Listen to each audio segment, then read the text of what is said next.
You know how sometimes one single word can just unlock a whole culture?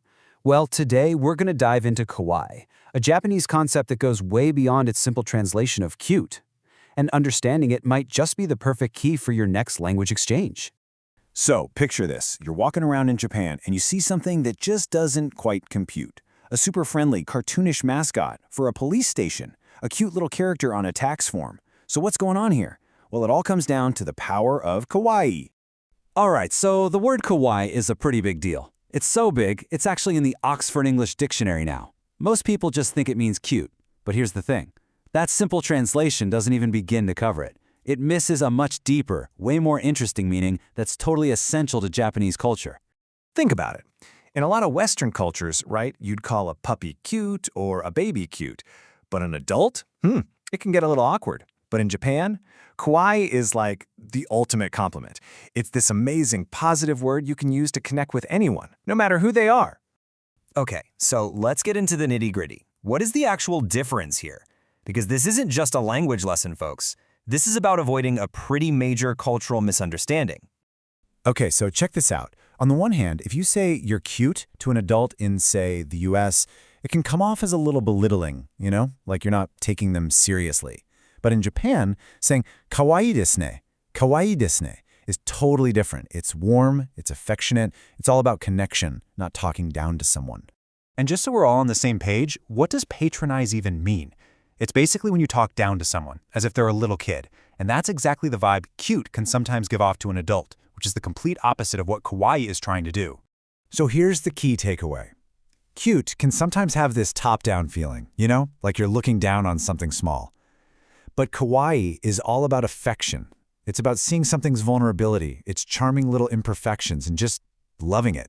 It's this incredible spirit of acceptance.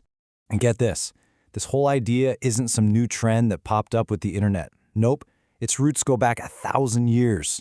Seriously, let's jump into the history. So you can see right here how this has been brewing for centuries. We're talking way back in the 11th century with classic literature. Then, fast forward to the Edo period, and you see this explosion of tiny, intricate art. And all of that evolves right into the global character culture we know and love today. And this quote, this one line from about 1,000 years ago, just nails it. All things small are beautiful. That idea, that deep appreciation for the small and precious, has been a core part of the Japanese worldview for, well, a very, very long time. Okay, so that's the history. But how does a 1,000-year-old idea show up today? Well, let's look at the psychology behind one of the most recognizable faces on the entire planet. So, have you ever really looked at Hello Kitty? I mean, really looked? What's missing? She has no mouth. And that is not an accident. It's actually a stroke of pure genius. The secret sauce here is a psychological idea called projection. Basically, it's when you see your own feelings reflected back at you in something else, kind of like looking in an emotional mirror. And that's the magic of her blank expression. When you're happy, you look at her, and she looks happy right back at you. When you're sad, she looks sad too. She's whatever you need her to be. It's an incredible design for creating empathy and connection. And this idea of connection through cute characters is everywhere in Japan. They have these mascots called yuruchara, and you find them in the craziest places. We're talking police departments, fire departments. I kid you not, even prisons have cute mascots. So why on earth would a prison need a mascot? Well, it's all about softening things. Kawaii acts like a social cushion. It takes these big, sometimes intimidating official institutions and makes them seem, well, friendlier, more approachable. It's a way to break down walls between authority and the public. But hold on, it's not all soft and fuzzy. Kawaii has a rebellious streak, a really powerful side that you can see lighting up the streets of Tokyo. When you see the incredible, colorful, over-the-top fashion in Harajuku, that's not about being agreeable. That is pure rebellion. It's young people saying no to boring adult rules and yes to being themselves, loudly and colorfully. It's kawaii as a statement of self-expression. Okay, so now that we've peeled back all these layers of kawaii, let's make this super practical. I've got 3 killer questions you can bring to your next language exchange to spark a really amazing conversation. First question for your partner. You could say, hey, in Japan, you'll see a super serious business person with a cute keychain. Is that a thing in your country? What do people think about adults who are really into cute stuff? All right, number 2. Think about the word kawaii. You can use it for a person, an outfit, a piece of cake, anything.